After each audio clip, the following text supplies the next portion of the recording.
Assalamualaikum warahmatullahi wabarakatuh. Perkenalkan, nama saya Muhammad Rifai dari kelas S1 TT06E NIM 18101166. Cita-cita saya yaitu menjadi pengusaha pada bidang yang berbasis IT.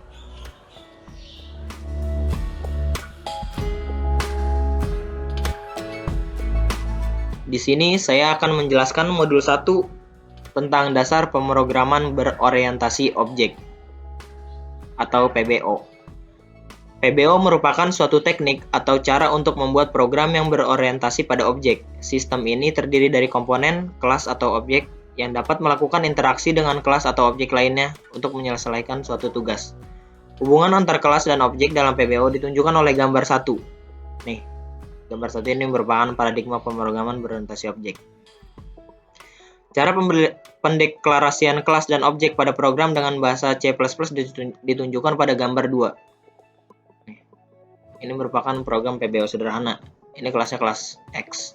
Pada contoh program di atas, terdapat pendefinisian suatu kelas bernama X yang didefinisikan pada baris 4-11. Ini baris 4 sampai baris 11. Dalam program tersebut memiliki member data bernama A yang terdapat pada baris ke-7. Selain itu juga terdapat member fungsi bernama B yang didefinisikan pada baris 9 sampai 10. Nih, jadi tadi yang A itu ini, terus yang B ini. Dalam program di atas terdapat keyword private dan public yang berfungsi mengatur akses member, data, dan fungsi yang terdapat di dalamnya. Member data atau fungsi yang terdapat dalam private hanya bisa diakses dari dalam kelas tersebut. Member data atau fungsi yang terdapat dalam public dapat diakses dari luar kelas. Mekanisme data hiding dalam PBO adalah dengan meletakkan data ke dalam private, sehingga data tidak bisa sembarangan diakses kecuali melalui member fungsi publik dalam kelas tersebut. Mendefinisikan objek dan pemanggilan member fungsi dan data. Statement pertama dalam main pada baris ke-14 program di atas, X, P1, P2, menunjukkan pendefinisian dua objek bernama P1 dan P2 dari kelas X. Secara umum, pendefinisian objek dari suatu kelas dapat dituliskan dengan aturan sebagai berikut. Nama underscore kelas, nama underscore objek. Baris berikutnya dalam program di atas menunjukkan bagaimana cara untuk memanggil member data atau member fungsi dari kelas oleh objek yang ditunjukkan pada baris ke-16 dan 17 sebagai berikut. P1.B 1P2.A. Baris program di atas menunjukkan bahwa objek P1 memanggil member fungsi dari B dan P2 memanggil member data dari A dengan bantuan operator period. Hal ini disebabkan A dan B merupakan member dari kelas, maka untuk pemanggilannya harus dihubungkan dengan objek dari kelas tersebut. Secara umum, pemanggilan member fungsi atau data oleh objek dari kelas adalah sebagai berikut. Nama underscore objek dot nama underscore fungsi underscore atau underscore data. Akses data melalui member fungsi. Seperti yang telah dijelaskan sebelumnya, member data yang diletakkan dalam private hanya dapat diakses oleh member fungsi dalam kelas yang sama.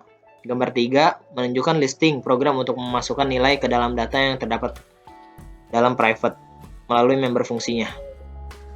Nah, ini gambar 3. Akses member data melalui member fungsi. Lalu konstruktor. Ketika banyak objek yang dibuat, maka akan lebih mudah jika objek dapat menginisialisasi dirinya sendiri ketika pertama dibuat, tanpa membutuhkan panggilan ke member function. Inisialisasi otomatis ini dapat dilakukan dengan menggunakan member function khusus disebut konstruktor. Konstruktor tereksekusi secara otomatis kapanpun objek dibuat. Ciri utama konstruktor memiliki nama yang sama dengan nama kelas. Jadi misalnya nama kelasnya X, berarti konstruktornya bakal X juga ntar. Format penulisan konstruktor dalam program adalah sebagai berikut. Nama underscore kelas, titik 2 member underscore data nilai. Nih, ini gambar 4 tuh contoh konstruktor dalam program nih. Baris ke-9 merupakan konstruktor yang ditunjukkan dengan ciri memiliki nama yang sama dengan nama kelas. Setiap ada objek yang dibuat. Pada baris 18, konstruktor bekerja mengisi nilai data I dengan 33. Nih, tadi konstruktor itu harus sama nama kelas. Overload konstruktor. Overload konstruktor merupakan suatu kondisi terdapat lebih dari satu konstruktor dalam satu kelas dengan nama yang sama. Kondisi ini dapat terjadi dikarenakan adanya pendefinisian objek dengan jumlah argumen yang berbeda. Argumen adalah nilai yang diberikan antara program, fungsi, atau subrutin. Contoh program yang mengandung overload konstruktor ditunjukkan dalam gambar 5. Nih, overload konstruktor, berarti konstruktornya ada lebih dari satu. Program dalam gambar 5 di atas menunjukkan bahwa ketika objek S1 dan S3 didefinisikan, konstruktor 1 dipanggil secara otomatis. Saat objek S2 dengan dua argumen didefinisikan, maka konstruktor kedua aktif. Lalu fungsi yang didefinisikan di luar kelas. Member fungsi tidak harus selalu didefinisikan di dalam suatu kelas. Suatu fungsi dapat saja didefinisikan di luar kelas dengan tetap memberikan deklarasi terlebih dahulu di dalam kelas. Berikut contoh penerapan yang dapat dilihat pada gambar 6. Program pendefinisian fungsi di luar kelas. Fungsi display dideklarasikan di dalam kelas ITTP, sehingga fungsi display tetap dikenali oleh program sebagai bagian dari kelas ITTP pada baris 6. Fungsi display didefinisikan di luar kelas tampak pada baris 18-22. Sampai sini. Dengan format penulisan sebagai berikut. Void spasi nama underscore kelas _2 nama underscore fungsi tutup kurung. Lalu yang ke-8, objek sebagai fungsi argumen. Data dari suatu objek dapat menjadi masukan bagi objek yang lain dengan memanfaatkan objek sebagai argumen. Contoh program terlihat pada gambar 7. Ini programnya, ini contoh program, ini contoh output programnya. Contoh penggunaan objek sebagai argumen diberikan pada baris ke-47, di mana objek S3 menggunakan objek S1 dan S2 sebagai argumen. S1 dan S2 sebagai argumen. Format penulisannya ini. Nama underscore objek, dot nama underscore fungsi, nama objek 1, nama objek 2, dan seterusnya. Pemanggilan data pada tiap objek ditunjukkan pada baris 24-30. P1 dan P2 merupakan variabel pengganti untuk objek S1 dan S2. Untuk mendapatkan data dari objek, digunakan operator period. Hal ini ditunjukkan pada baris ke-26-29. Sebagai salah satu contoh untuk mendapat nilai data I dari objek S2, maka cara pemanggilan adalah dengan P2.I. Ya, selanjutnya kita lanjut dengan programnya.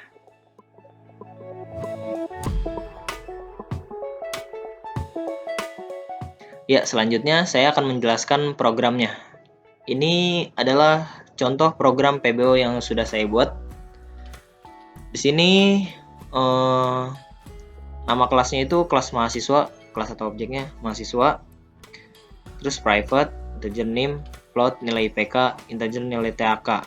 Publiknya, nah ini kita pakai overload konstruktor. Jadi ada lebih dari satu konstruktornya nih. Konstruktornya mahasiswa harus, jadi konstruktor itu tadi kan harus sama namanya sama nama kelas atau objek. Di konstruktornya ada name, nilai IPK, sama nilai TAK. Terus integer nm tuh name, ni nilai IPK, sama nt nilai TAK. Void show mahasiswa, code /name /t nilai IPK /t nilai TAK.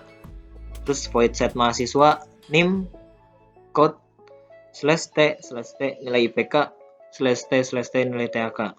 Terus void get mahasiswa, code name, name, code nilai IPK, nilai IPK, code nilai TAK, nilai TAK.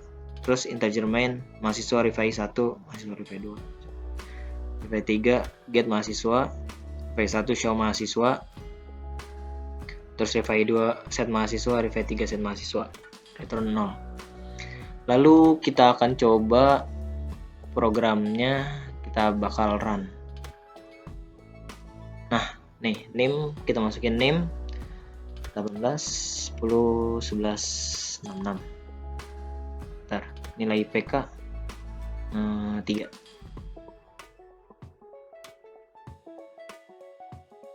Koma 2 deh. Terus nilai TAK-nya 50. Nah, tuh bakal keluar kayak gini. Ya. Ini tuh contoh program PBO sederhana. Selanjutnya kita bakal lihat flowchart-nya.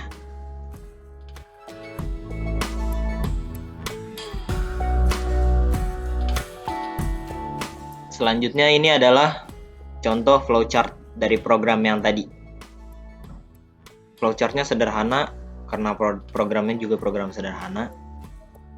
Start, terus masukkan NIM, masukkan nilai IPK, masukkan TAK. Lalu selanjutnya akan memproses NIM dan NIM yang diinputkan, lalu mencetak NIM, TAK, dan IPK, dan selesai. Demikian penjelasan modul 1 dari saya. Semoga dapat difahami. Quotes-nya, berusahalah semaksimal mungkin dan buatlah omongan menjadi tepuk tangan. Wassalamualaikum warahmatullahi wabarakatuh.